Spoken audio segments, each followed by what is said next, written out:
So, welcome to our second CCNA Cyberops class meeting. I want you to know that all of you are doing a great job turning in assignments, and I'm not doing a great job of grading them. This is a totally different ballgame from other classes. I will tell you this: when you're grading Word documents, it takes much more time than it does when you are just doing packet tracers or just looking to see if someone's completed a lab per se. But I appreciate all the work you're doing. I do want to show you a couple things I've added and talk about a couple things. First off, I don't believe I showed you this. If you look in the class under course introductions, one of the first things that's here, and let me go back to modules and show this to you, but under course introductions, the ethical hacking statement. This is a very important thing to cover with your students, and I need to cover it with you too, and that is, you see this unauthorized access to data, computer, and network systems is a crime in many jurisdictions, is often accompanied by severe consequences regardless of the perpetrator's motives. If you do not like to wear orange, do not use this outside, the skills you learn outside of this class. Okay, I added that last part. But be aware that it is very important that your students understand the skills they're learning here and in your ethical hacking classes are skills that can get them arrested fairly quickly. So that's really good. Harry talks about he's got a written agreement. Yes, Robert, you can use it in your syllabus. Harry, that's a really good idea to have an actual written agreement that students sign, and that will. Some schools require that. Some schools require you to do it so that you have basically you're covering your rear end, and if students do anything, you've got that document to show to the lawyers. I also added some stuff for you. I added in this CCNA Cyberops V1 student file zip. This is for those of you who are having trouble with PDFs opening or not being able to get PDFs. This particular zip is all of the labs in Word document format. Okay, so you can just pop it open for Chapter 3 and enable editing, and then just put your answers in and just use a different color text if you don't mind when there's anywhere you've got to answer. Okay, so you can actually type directly into this. So I added that into the class for everyone, and again, that is under the introduction module, and it's the Cyberops V1 Student Lab source file. Additionally, I added something here. This is something that you may not have been aware of, and we don't have it here, but I was actually at a recent campus meeting. We're actually changing to Canvas for our Campus LMS. And under Help on the Campus LMS, there's actually a great deal more than we have here. And one of those things is how to upload assignments. And so I just threw this in here, and it's actually just a link out to the community campus site that shows you how to upload assignments. So if you have students who don't know how to upload an assignment, it shows you how to do everything, how to upload a text entry, how to submit a file, how to submit a URL, media, everything. So it's really neat, and even how to resubmit an assignment. So I threw that in there, and it's going to be part of our shell that I send out to you later as we make things happen. Last but not least, okay, you're welcome, Willie, for the doc files. Last but not least, one of the things that you need to understand about this class, and that is that this class maps to 2 separate certification exams. There is not a single exam for the CCNA Cyberops. You've got 2 exams, Sec Fundamentals and Sec Ops. Okay, so let's go in here and look at this. We've got this Sec Fundamentals 210, 250, and 210, 255. I take this exam next Monday morning at 10 o'clock, so hopefully it will go well. And then I'll take this one as soon as I get me the new voucher. I'd use the 70% voucher, and I've got to get a voucher for the Sec Ops. You will get vouchers for this class, okay? And you have to do it, we'll have to give them to you in June because this, basically the vouchers will not be available to June. So I'm going to leave this class open through May, but if you make a 75 or higher on the final exam, and I complete you, you will actually qualify to get vouchers for both of these exams. These two exams are $300 a piece. So you want the vouchers, desperately want the vouchers, okay? With the voucher, 70% voucher you're going to get, they'll be about $90 a piece. So much better than $300 a piece. Your students will also qualify for those vouchers once you start teaching these classes. So it's got the same requirements as what you found with security, with CCNA. It's a 75 or higher on the final. The problem here is, since there are two exams, but there's only one course, inevitably someone's going to say, what portion of this course maps to what exam? So what I did is I went out and in two different formats, both PDF and doc. Yeah, please, if everybody will mute your microphones, everyone who is not me, and I don't think I can do it for you. Let me see. I might be able to. So if you will mute your microphones, everyone who is not presenting. Actually, I could go through and do it myself. Let's see if I can do it. Audio. I can't, but I can do it manually. I'll come back to it. If you do have a question, just raise your hand and I'll unmute you.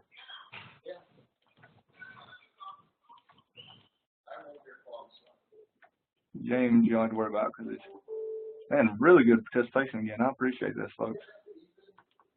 It's really neat to have everybody here. Okay, but as you can see, we've got, I've got it in PDF format. All right, I've also got it for you in Word format. But I went one step further, and it's something I've never done before, and that is under collaborations. And if you've used collaborations before, raise your hand, or just hit the little hand button, because I've never done it. Okay, there's a little hand down at the bottom at your name. So you can do a check mark or a hand, either one. So raise your hand if you've ever used collaborations. Looks like nobody has. Okay. Well, guess what? If you do collaborations, it will link to a Google Drive or Google Docs account that you have. And so what I've done is I actually put into this Google Doc the SEC fundamentals and the SecOps. And what I'm asking us to do as a group, so that I don't have to do it all by myself and you don't have to do it all by yourself, is let's go in here, and everyone should be able to actually make modifications to this particular Google Doc. Let's go put where this is at. So for instance, I'm fairly certain that this, and I'm going to put it in red, I'm fairly certain that this is in Chapter 4, because that's the networking chapter. All right? And then we need to continue on and just look at all these. This is probably Chapter 4 too. So all of these may be in Chapter 4. But some of this is not, like this advanced malware protection. That's a networking concept, but it's not in Chapter 4. So we'll need to figure out where that's at. There's cloud web security.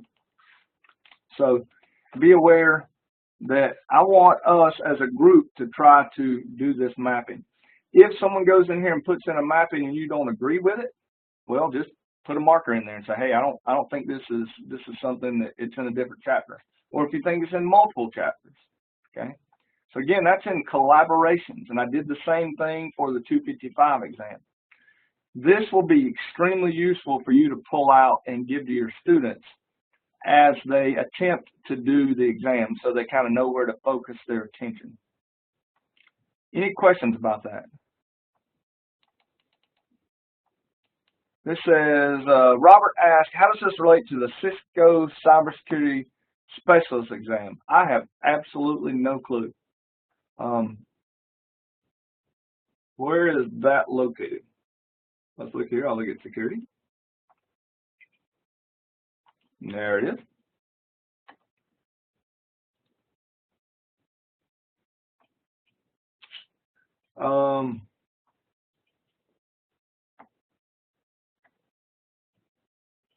Let's look at the exam topics.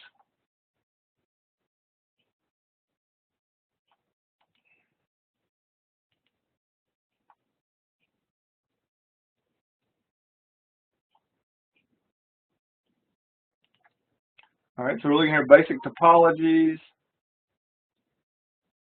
NetFlow. A lot of that's in this class, definitely. All right, event monitoring.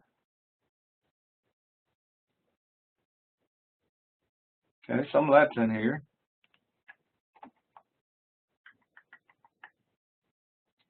Okay, traffic collection. Yeah, that'd be a little different because that's not really in here. But looking at actual dumps, depending on how deep they get, incident response, it says level 2 incident response team mitigate. There's some pretty vague language in here, Robert. So I'm actually not sure how much overlaps. It looks like there's a good amount of overlap.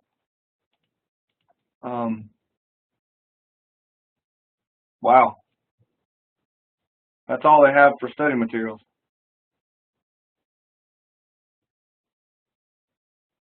Wow. Yeah, I don't know. Ooh, good gracious. You've got none of those mnemonics? That's pretty deep. Yeah, what we're doing is definitely not this deep. So I think this may be a level above what we're currently doing. So there's a textbook for this one, Robert. Okay. Okay, Uku doesn't see links as active. Has anybody else not seen the collaborations as being active? Or is that, Uku, are you talking about the links for the PDFs? No, I don't see anything under collaborations. You don't see anything?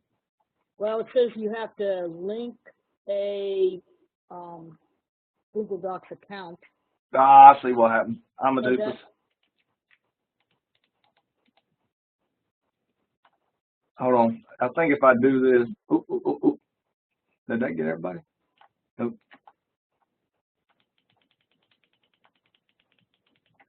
It won't let me do a shift control. Y'all give me just a second, I'll get everybody in there. There's only 78 of you. I've got a couple of instructors here locally, that's why there's 78. My people.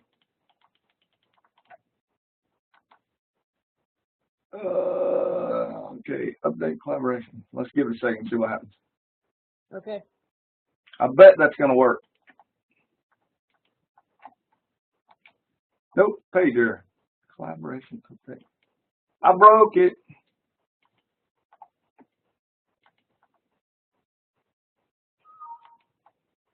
Okay, somebody, Robert just got the invite, so I guess I broke it, but it worked. So I'll add everybody else on the second one later. I won't do that right now during class, so there's no need for y'all to sit here and watch me do that. 210 and 250 is our most important one anyway, because it's the one we're working on for the very first class. Okay, so Uku, you should get an invite now to join. You'll probably have to link it to a Google account.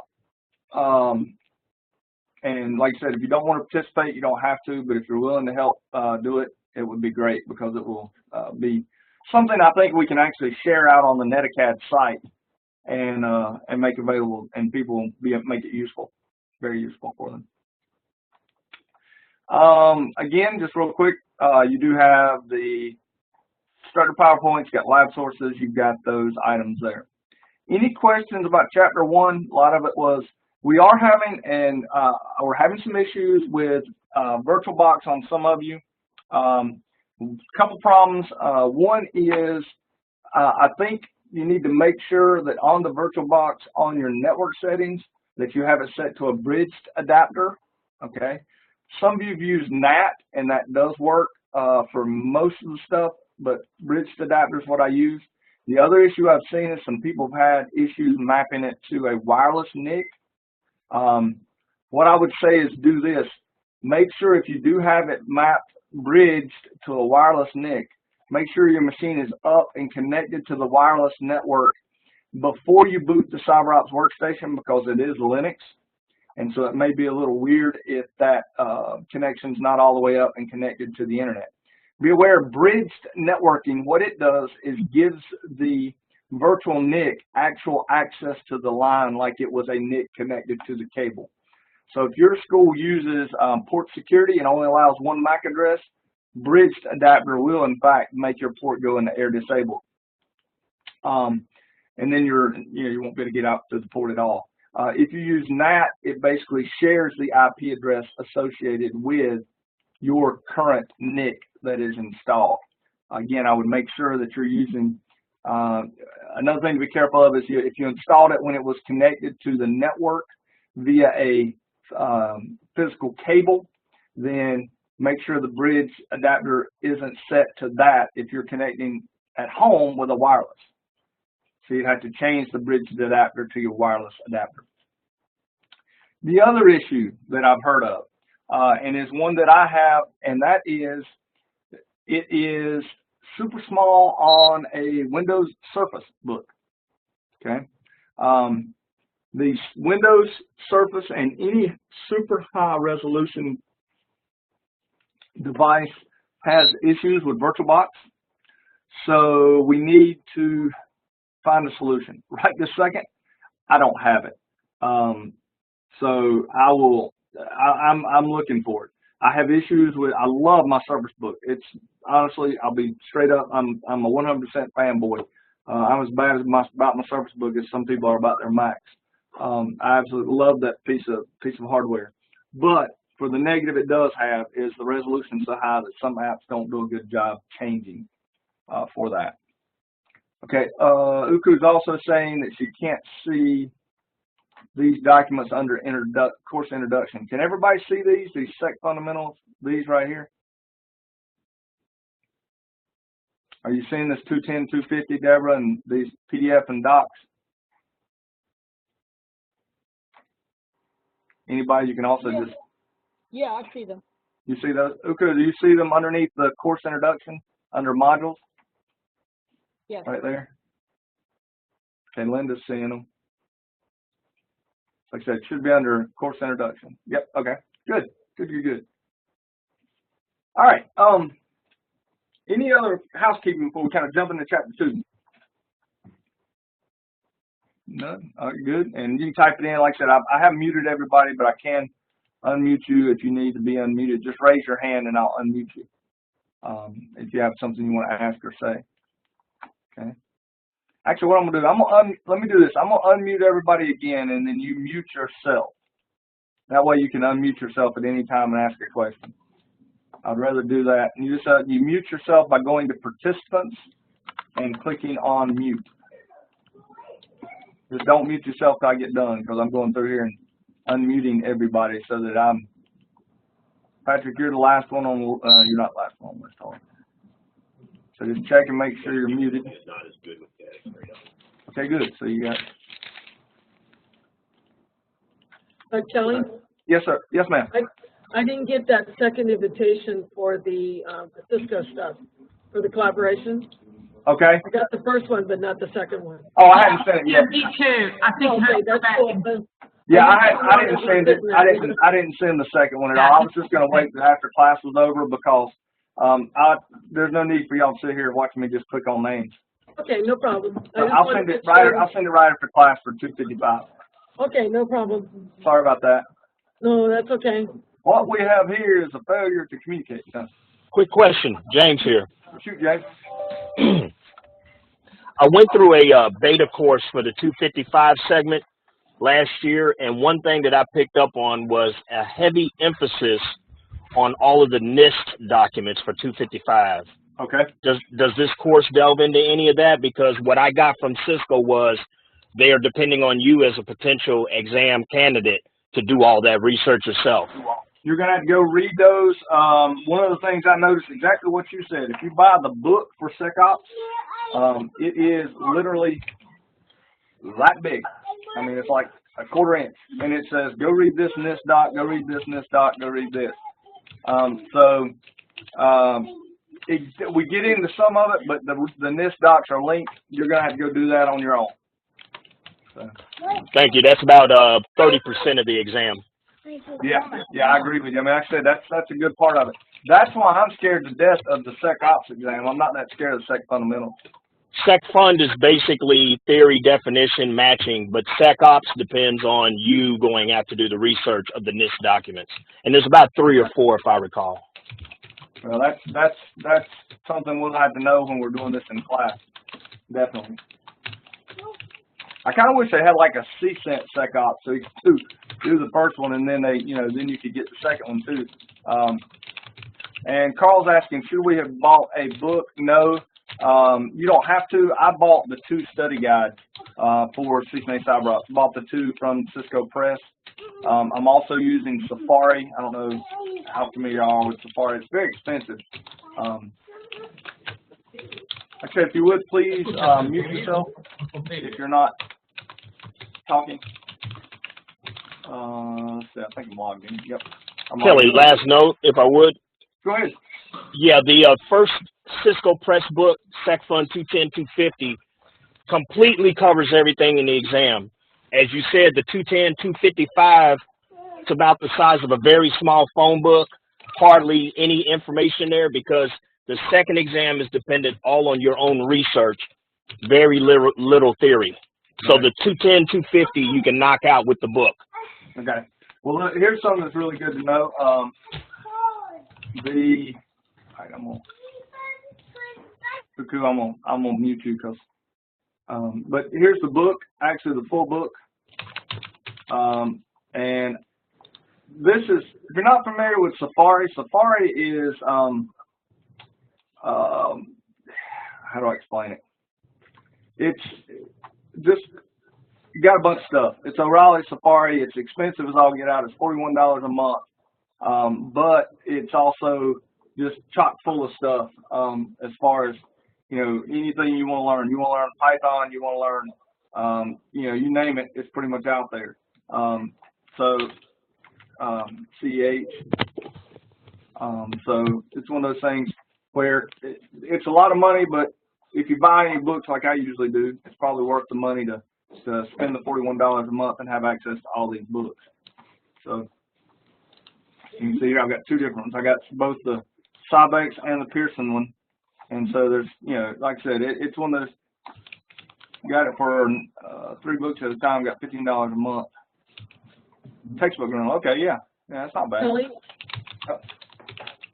Kelly. Yeah. Can you send us that link? Yeah, I'll send it out to the class, Safari. Thanks. It's something if you can get your school to pay for you too, it's nice. But like That's what I'm thinking. Expensive. You're on the same page as I am. Yeah, it is very expensive. I pay for it myself just because it's worth it. Man, there's something, learning assessment. Good gracious, I just found something new myself. Front page down here. Vulnerability assessment with Kali Linux, whole learning path. Operating system forensics, start learning. Okay. Yeah, I'll never get anything done if we stay in there. Okay, sorry. So let's talk about Windows. The good news is most of you, and there are many of you in this class right now who know a lot more about Windows than even I do. I cut my teeth on Windows NT 3.5.1, believe it or not. And then that's actually what I worked on. The first servers I worked on were 3.5.1. I went all the way up to server 2000, and then guess what? I just got my 20-year badge. Woohoo! Cisco sent it to me today, so I've been a Cisco instructor for 20 years. And from that time on, I've worked with Windows. I'll install it. I'll play with it. I have not run Windows, so I am by no means a Windows expert. But I do know enough to understand. Actually, I haven't played with DOS 6.3. One of the funny things I always remember about DOS is playing Falcon 3.0 and trying to find on the internet in the late or early 90s, actually late 90s, a mouse driver that I could load into HighMem.sys so I'd have enough room to run my flight simulator. Yeah, I'm old. There's no doubt about it. Different versions. Here's something I'm going to let you in on a nasty little secret. I'm still using Windows 7. I just, in my office, I am just, honestly, I can't find time to upgrade. Yeah, Robert's saying I'm dating myself. Okay, yeah, you're right. Like I said, I'm old. But I just can't find the time to sit down and spend 3 hours to update it. And I got to thinking the other day, I'm probably just going to do a fresh install, and then I'll had to spend 3 days trying to get everything up and going. When you look at Windows, I personally think Windows 7 is the best version they've ever put out. My wife is an XP fan. A lot of people around here Windows 10. I don't mind Windows 10. I actually like Windows 10 a great deal on any type of touch screen. I'm definitely not morally opposed to Windows 10. I just don't have it installed yet.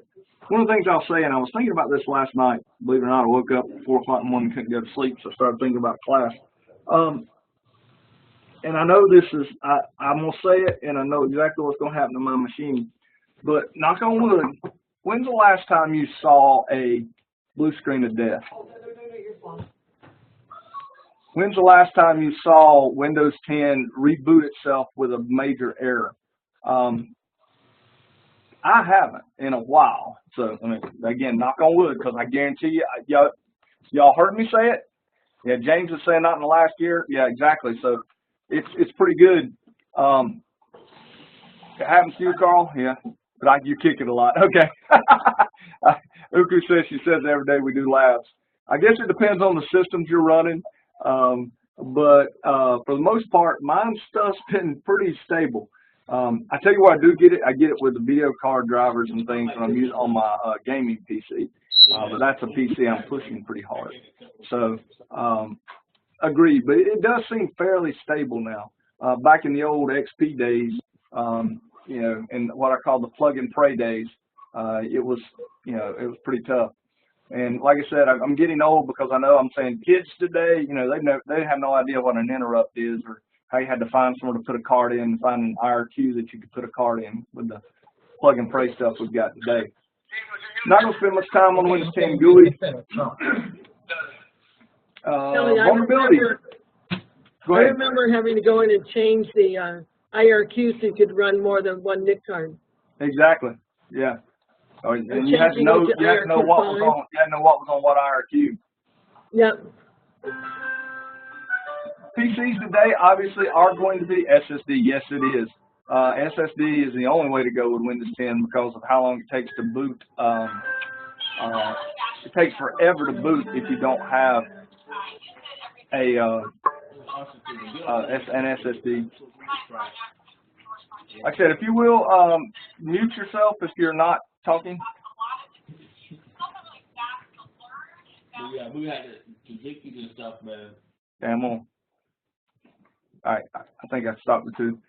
Some problems with operating systems. Obviously, if you don't patch them, 0-day, the Windows firewalls, file share permissions. We'll talk about that. Weak or no password. You see this a lot on people's machines that install them at home. They put no password at all, or they log in as an administrator account and do items.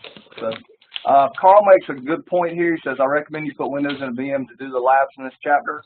I do them on my desktop, but I understand that. That's not a bad idea either. Okay, I do do that. And Carl and everybody, if you want to say something to the whole group, make sure you do send to all participants so that everybody gets it. But yeah, I agree with you. That's not a bad way to go to put it in a virtual box. Good news, I will tell you this good news. I saw a presentation today where somebody was running the 4 virtual machines that we need in this class in a vCloud environment, which means they have been converted. I'm working on getting my hands on them so that I can give you access to the OVAs that will work in VMware Workstation. So, no timeline on that right now, but just throwing that out there to tell you. I may just P2B the virtual machines, which is actually should be V2B, but either way, or use the converter on it. So now basic Windows structure. Okay, this. Take a look. You've got user mode and kernel mode. Now it used to be and flip-flop back and forth that the login process has been user mode, kernel mode, user mode, kernel mode, but basically what this means is anything in user mode has no direct access to hardware. So if you have a user mode driver that dies, it should not take the entire system down. Can I get it for Hyper-V? Nicholas, I'll be honest with you, depends on, I don't know. I don't use Hyper-V, but we'll see what we can do. We'll try. I mean, we'll try to convert it and see what happens. So if you can use a standard OVA, it should be able to work. Standard OVA from VMware, which I think Hyper-V will import those. I think it'll work. But if you have a user mode driver that dies, you're good. Okay, you're good then. Okay. If you've got a kernel mode driver that dies, you could be in trouble because it does have access to this hardware abstraction layer. But you'll notice here, there's still with the kernel and the file system drivers, there's still this HAL layer. There's a hardware abstraction layer, and I think that had to be somebody's joke, you know, between the hardware itself and the kernel mode drivers. Now, one of the things we've got to think about is obviously anything that runs in kernel mode, anything that can get into kernel mode is much more dangerous than something that's in user mode.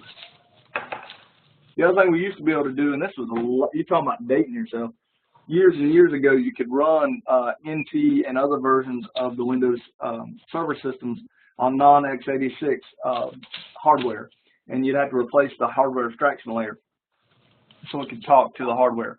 But that is old. Okay, Patrick's saying since NT came from digital VMS, how came there? And that's cool.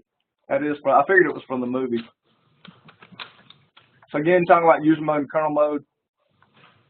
I'm not going to spend a lot of time because I know, like I said, I know most of you. How many? Raise your hand if you teach Windows right now. That's one of your primary jobs.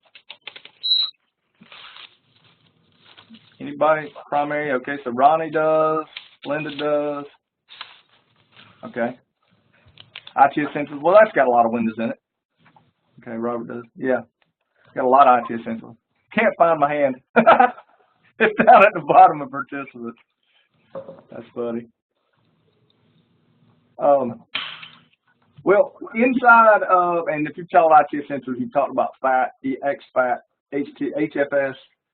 Basically, these are different types of file streams. Knowing what supports what, you know, HFS plus can be read by Windows, but nothing else, and that's on Mac OS, OS X, OS 10, not X, OS 10. XFAT, extended version of FAT, not very well supported outside. Most, 99% of all your systems are going to run NTFS on a Windows box and X on a Linux box. Extended file system. Be aware that Linux and Windows can read NTFS, Mac read and write to NTFS. Mac OS can only read an NTFS partition. You can write to it if you put special drivers on. But one of the things about NTFS that is similar to other like Linux file systems is the fact that it does support alternate data streams. By that, it means you can hide data inside of an alternate data stream. And part of that is to allow for metadata and other things. The example they show you here in this particular section and the example we do in the lab is that you create a test file, or you take a text file and you add data, alternate data here to the end of it. But if you do a typical directory command, you won't see that alternate data stream at all. So you then have to do the dir/r to see the alternate data, which is sitting there as part of the file, but you just don't see it. So that's something to be careful with, because that's one way hackers could hide stuff. Oh, hand's gone for y'all. Sorry. That's one way you can hide stuff as a hacker. The other thing is here, when you're looking at the boot system, instruct on the disk partitioning. Again, most of you being in computers long enough, I don't need to talk to you about partitioning. However, I will tell you this. This chapter is not very in-depth, so if you are teaching students who have not had a good amount of Windows and are not going to have a good amount of Windows before they take the exam, you may want to expand this and give a little more in the Windows section than what's in this particular chapter. The same is true for the next chapter on Linux. I would definitely say you need to expand that if your students don't have a pretty strong Linux background, which is one of the reasons why we're kind of suggesting Linux Essentials and maybe even some Windows training before you come into this class. I'm saying you have to. IT Essentials will do a good job with it. Here's the boot process of Windows. You got your BIOS unless you're running UFI.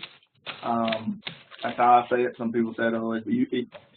This is a new environment that supports extensions. So the extended firmware interfaces are that are available. A lot of newer motherboards have this instead of just a BIOS. Either one you've got a power on self-test, and what you're going to do is whether you're doing typical old school BIOS post master boot record or UFI going to the EFI files, it's going to find this boot manager, which is going to point it to different operating systems on the disk, and then that will go and look at the boot configuration database, which it used to be in the old days when you had multiple operating systems on a machine. Like I said, again, back in the old days when we had to do dual boot instead of running virtual machines all the time, you would have 3 or 4 different operating systems and have them set in there and you had to pick one. And then it would load, and then you can see here where it goes, it loads, basically goes in and starts loading the kernel, the HAL, and then we'll go in eventually to the logon. I have to be quite honest, kernel mode code signing. I forgot what KMCS was, but the kernel mode code signing so that the kernel mode has not been changed. So it's all the drivers are digitally signed. Where we get into trouble this day and age is up here when people start doing things with our BIOS and running stuff up in this area where you've got no visibility whatsoever. So, yeah, please do mute your mics. Just click on the little, here, I'll show you. If you, right here, the little mic item, all you have to do is just click and mute yourself. So everybody mute yourself.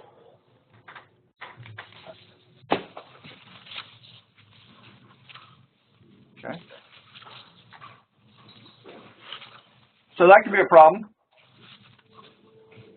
This is cool. I am in Windows 7, but it doesn't matter. I can still run MSCONFIG directly from a command or from the item, and you will see I can decide to do a normal startup. If I do this and click OK, I can reboot the system. I can do a diagnostic, which will only load basic services. So if I'm having problems with the system, I can do selected startup, which lets me actually determine what systems I want to load one by one. If I had multiple boots, I could actually see that here. I also have the option to do a safe boot here. Services, I can start and stop services, and I can also enable and disable services. One of the things we'll learn is good to know what services are running on your machine and why. Okay, because it's obviously these are all things that if I'm a hacker, I'm going to hide things as a service that you know, Google happiness service or whatever. So you have to kind of learn what services are on your machine. We'll talk more about the task manager. Here's the startup. So there's all the things turning on at startup. Many people go in here and manually turn things on and off to make their machines start up faster. Okay, so not morally opposed to that. I know some people that do it. I haven't done it on this machine much. And then there's different tools here that you can do too. You can launch if you need to open those different tools from inside of this system configuration. So again, to open this, you type MSCONFIG, and it will open it up on your machine. We're going to talk about the registry here in a second, but these are two hives. One has the configuration for the machine, the HT_local machine, and the HT current user. So this is the current machine's services that start with each boot, and the user of what services start when a particular user logs in. And that's what will be shown under MSCONFIG when you run it as a logged in user. Okay. Task manager. Now I want to show you something. Where did that go? Here it is. I found this, and it's something new, but I just went out and did a quick search, and it is a 10 things you didn't know about Windows Task Manager. Now, I will tell you this, it is not going to work on mine because my machine is a Windows 7 machine. But on Windows 10, this does work, okay? And I'll tell you the thing that I found that I like the best, okay? And that is something I had no clue was there. If you open up Task Manager, everybody open your Task Manager up. You can do that by right-clicking on your taskbar at the bottom and go to Task Manager, or you can, oh God, I hate it when it does this.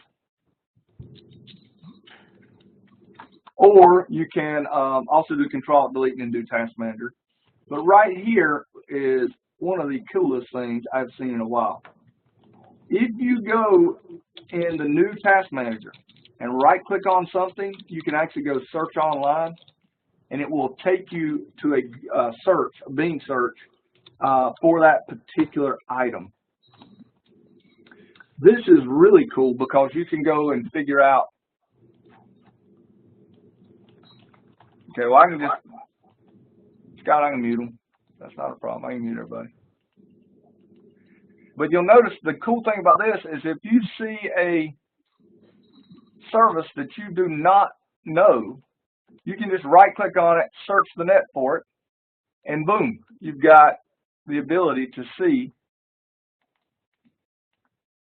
information about that,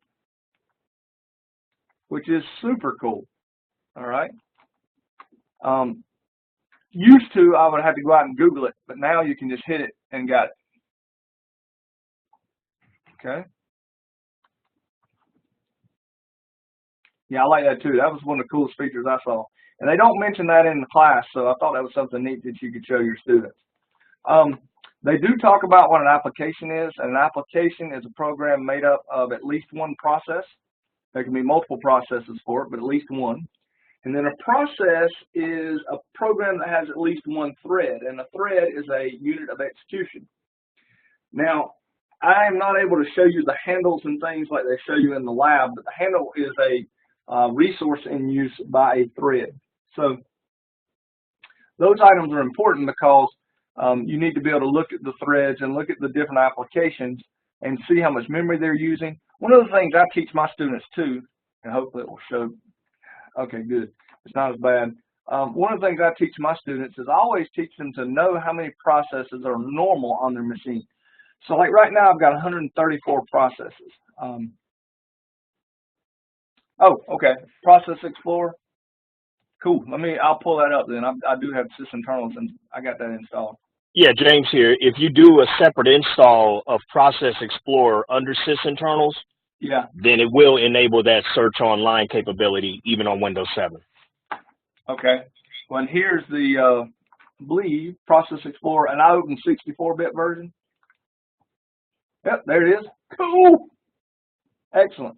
Okay. So this is the sysinternals tools that you download as part of the Power of the Class, and I extracted them here. But what I'm running is System Process Explorer 64, since I'm a 64-bit machine. And inside of here, you can say, let's say for whatever reason, I don't know what this is. I can right-click on it and do search online, and it will pop up and say it's component both Windows and 7, and basically it tells you what it is. Okay, so it's your PC audio driver. So you know that's probably okay. I probably don't need to worry about that. But I could also be looking around and try to figure out, like, what is this thing here? Let's right-click on it and do search online. What is it? Of course, some of these free fixer things are a pain in the butt. MakerBot. Okay. Well, I got MakerBot installed, so I don't need to worry about that. Okay.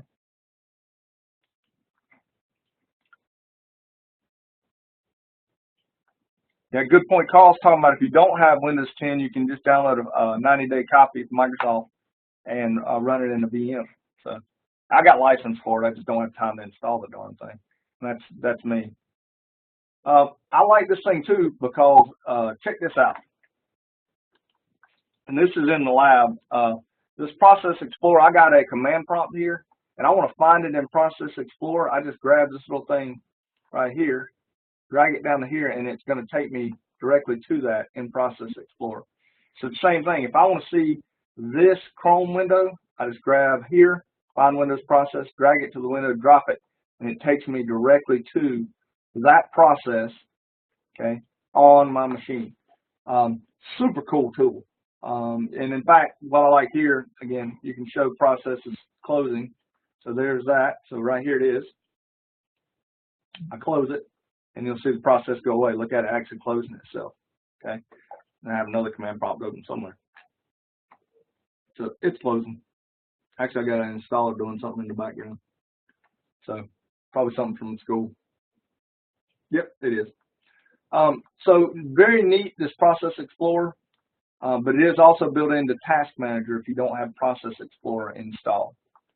Of course, the sysinternal tools are free too, so why not use those if you do have them available. The memory allocation, this is the sysinternal RAM map that will show you what is using what RAM. Okay. Again, that's all part of these tools that were downloaded. I'm going to close that one and open up RAM map. I am being prompted. You may not see it, but I got a prompt to basically run it as an administrator. So they got user access control on. And there it goes. So now you can see the RAM being used. You can see processes, how much RAM they're using, how much page table. By the way, the PID or process ID is the way that you keep up with processes on a Windows system. So the PID is associated with that process. It's a pretty cool tool. My coworkers is doing everything else. Here's the registry. You need to know these 5 hives. That's what they're called. But HKU, HT current user, underscore current user, data for the currently logged on user. HT underscore users has information for all user accounts. HT underscore classes root. This is the one I have a little trouble remembering. This is the one that does OLE, or object linking and embedding. Object linking and embedding registrations. One of the most important one, HT underscore local underscore machines, got all the data, and then HT underscore current config holds the information about the currently logged on configuration. Now, again, you could spend days talking about the registry. One of the things that I always tell students, the registry is somewhere you go as a last resort. You should not be playing around in the registry unless you know what you're doing and unless you've got a very, very particular reason for doing so. You can see here's the registry on my machine. You can see the hives.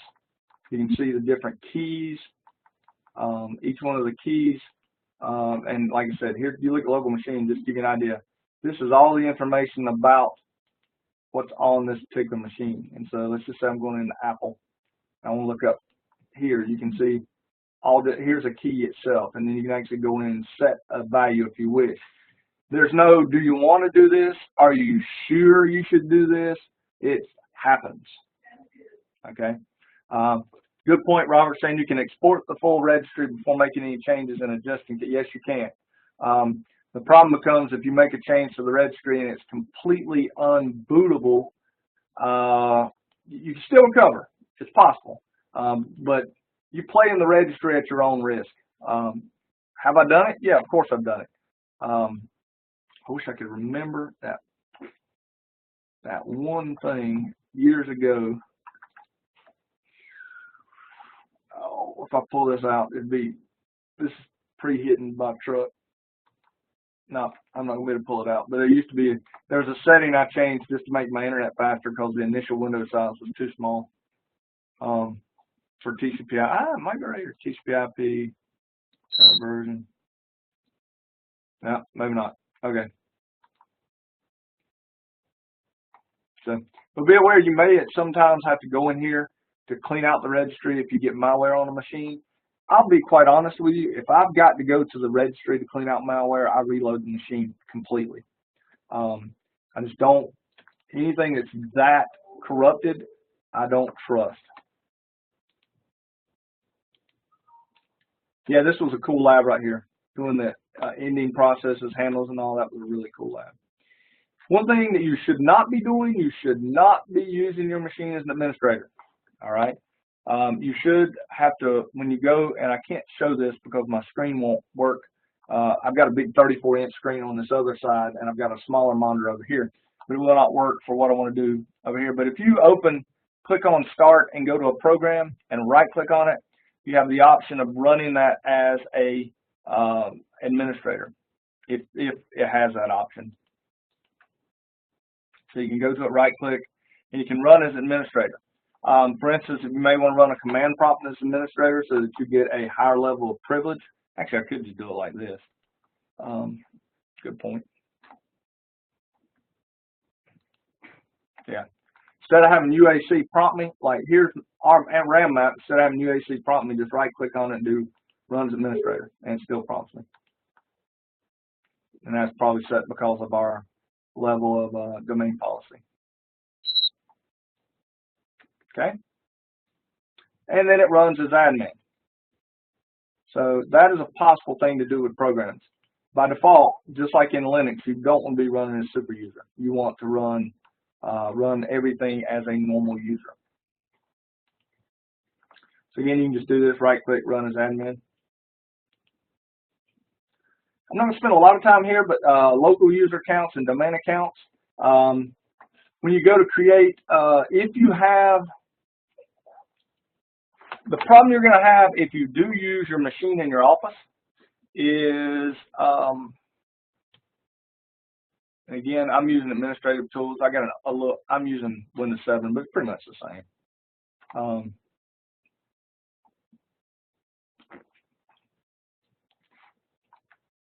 If you are a member of a domain, depending on what they've done, you may not be able to create local users as part of this lab, but I can do it because I am an administrator on this box. So, but this is a local database and local user accounts, and that's something that is available on Windows.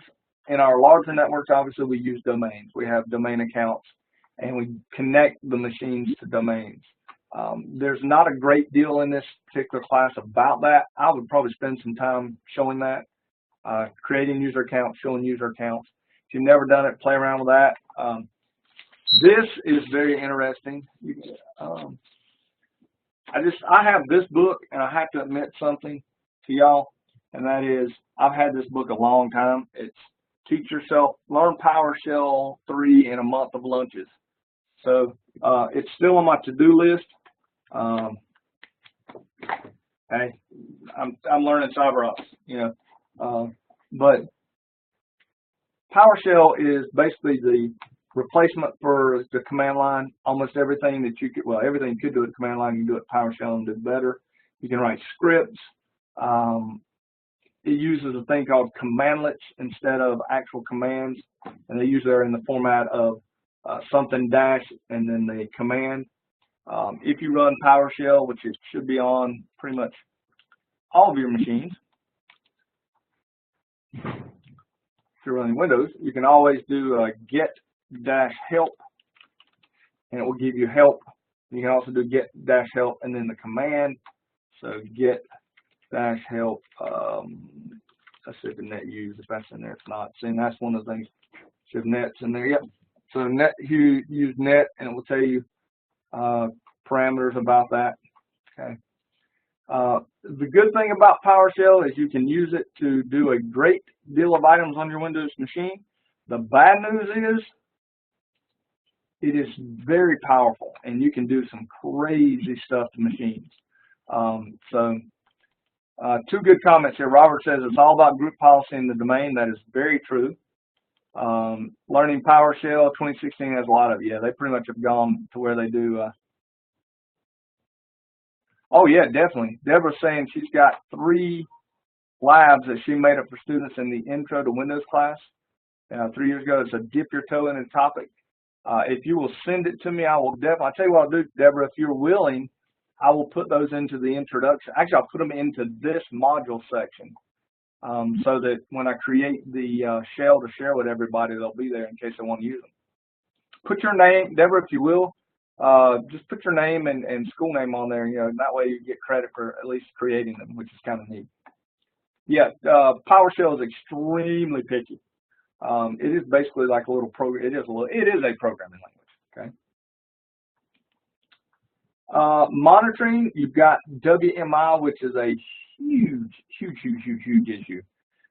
You have to be super careful with this because improperly configured WMI will let you connect to other machines, and if you connect to them and have the ability to connect to them, you can basically take control of a machine through WMI. I think that service is actually pretty much turned off here on ours, on all of our stuff. But it is a vector, so that's why they mention it. Net command is awesome. It's one of those old school commands you can run from the command prompt. Net use, and you can connect to another machine. Net view shows you all the computers on the network. Net accounts, you can actually create accounts and go connect. This is one of the ways, if I ever had to break in a Windows machine, this is what I start with. Not that I've ever done that before. If I need to investigate a machine, I use NetView commands because one, most people don't really, they're not blocked, and two, they can give you enough information to at least get started. Talked a little about this already, but again, one of the main keys I want you to be aware of is know what is common on a system.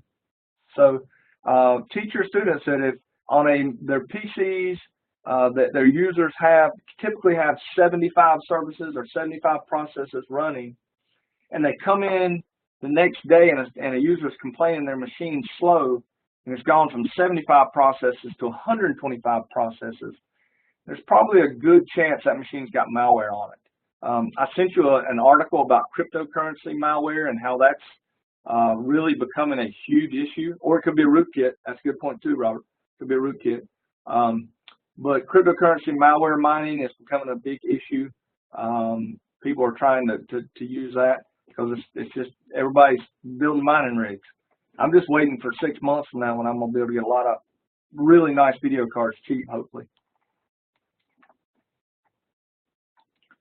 So we do say our processes, our performance.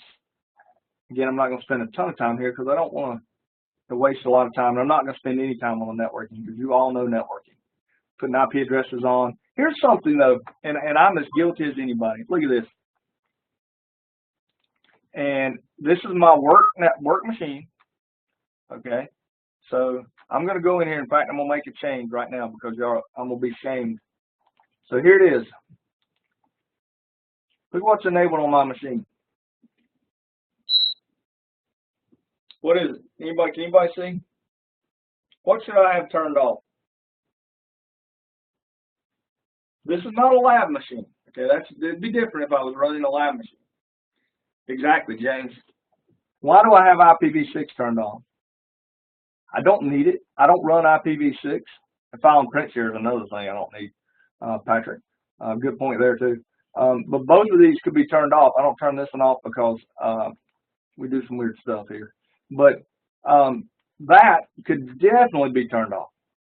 There's absolutely nothing that I use that I connect from this machine to IPv6.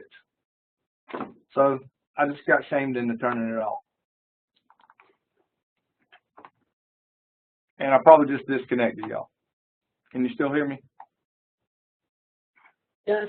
Okay, good. Maybe not. It's saying, it's funny because my local area connection is saying identifying. So I was like, oh crap, I just knocked myself off.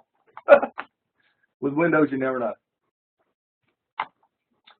Connecting to different machines, you can use this UNC. You need to know that this is different than when you're using Linux, but unless you're using Samba. But this is SMB, server message block format, // server name, share name, file name.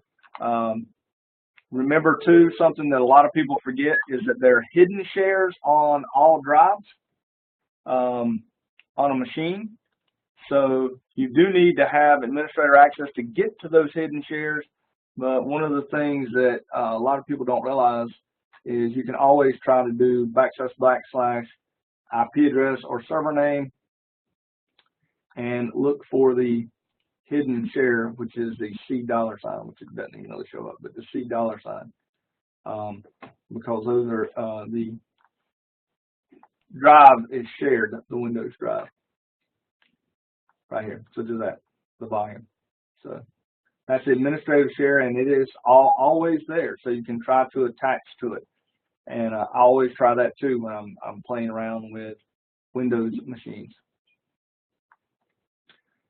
Folks, I wish I could talk to you about Windows Server 2016 and give you a, talk a great deal about what all's on it. All I know is I got a good friend that works on it at Cisco, at Microsoft. No, actually, I do know it's one of the things they've done with Server 2016 is trying to make it as secure as possible. They've tried to make a headless system. So they've kind of taken Windows 2016 and moved it into what Linux has been. Lots of PowerShell. Yep, there's much less GUI than you've had in the past. Much more PowerShell administration. Designing Windows Server to be more of that data center operating system than it has been. Because if you looked at NT 351, it was the same as Windows 3.1 as far as an interface. So very close anyway. So Windows Server 2016 is I have to admit to you, I am woefully inadequate in knowledge on it. 2012, 2008, I've worked on all those a great deal. I honestly, I've got to do some work on this myself. Creating user accounts, again, you may not be able to do this on your local machine. You could put you a VM in the VirtualBox. It's a server, a Windows 7 box or a Windows 10 box.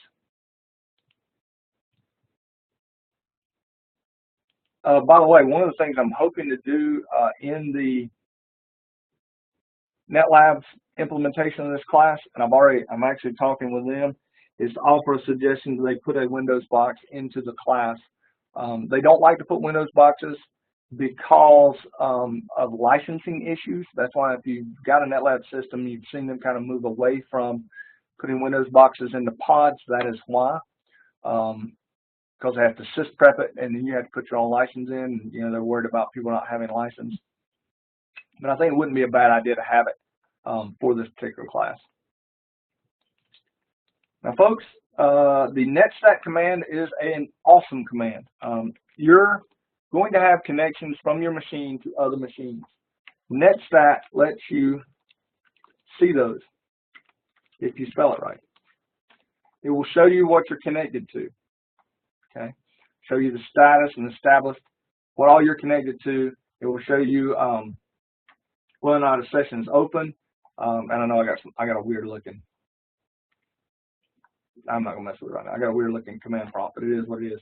There's netstat. You also can get more detailed.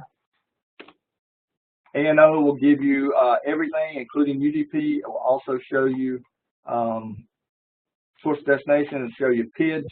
That's the big thing here. It shows you the process ID. And what you can do with this, here's how you can make a correlation. You can take this process ID, okay, and go, all right, let's go look now in Task Manager. All right, let's look for this process ID. Oops, excuse me. Click the right thing. So process ID 1136. Let's find that.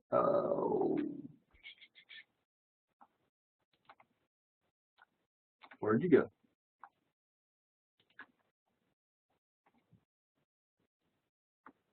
All right, that one must be closing. There must be a closed listening on 1136.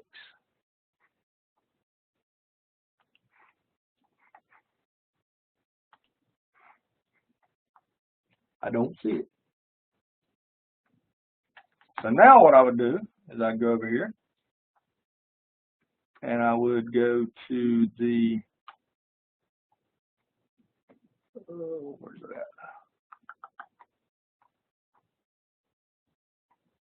I know it makes riveting class here, folks. I'm gonna look at it on for this one, 1136.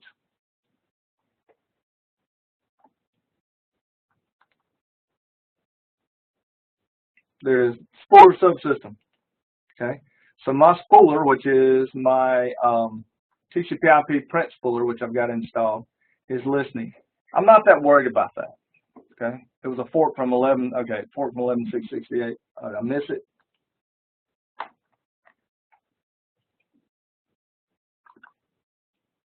$11.668. I may have forked off of here. Okay, all right, I missed it. Sorry. But either way, I tracked it down. It's a spooler system. I'm not going to freak out about that.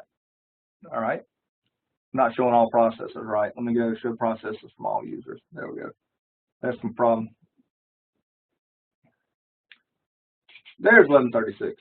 Logitech user mode service. UMPF. Excuse me, not that one. This one. Spooler subsystem app. Yep, sorry, I forgot to show all processes and users. I'm showing just my processes. There's all user processes. But I tracked it down. I know what it is. I'm not that worried about that. This tool, though, can let you see all the things you're connected to, and then start looking around, especially if you're having performance issues, or if you, yeah, Gabe's got to go. I'll be done. We'll be done in just a second, folks. I know we're going along. Or if you have an issue where you're seeing traffic in your UPS or your IPS or your IDS, you can go and look for different things on there. So, all right, I'm going to just jump through the rest here. Look at, I would know what can be in what event view or what log, application security, system logs, know those things because that's one of the things that's on the exam. And this little thing here, local security policy, only comes into effect if you're not part of a domain. Otherwise, you use group policies. But there are ways to set local policies. You can set even password policies on a local box. If you've never done that before, it's kind of cool. Kind of blow through those, and that's it for this chapter. Are there any questions? I'm going to actually, let me do this first. I'm going to stop the recording. Actually, I'm going to leave the recording going. I'm going to stop sharing them. Are there any questions? I'll unmute everybody that I can here. And you can ask any, or just, well, that's right, you may not be able to unmute yourself. I don't unmute. If you got any questions at all, let me know.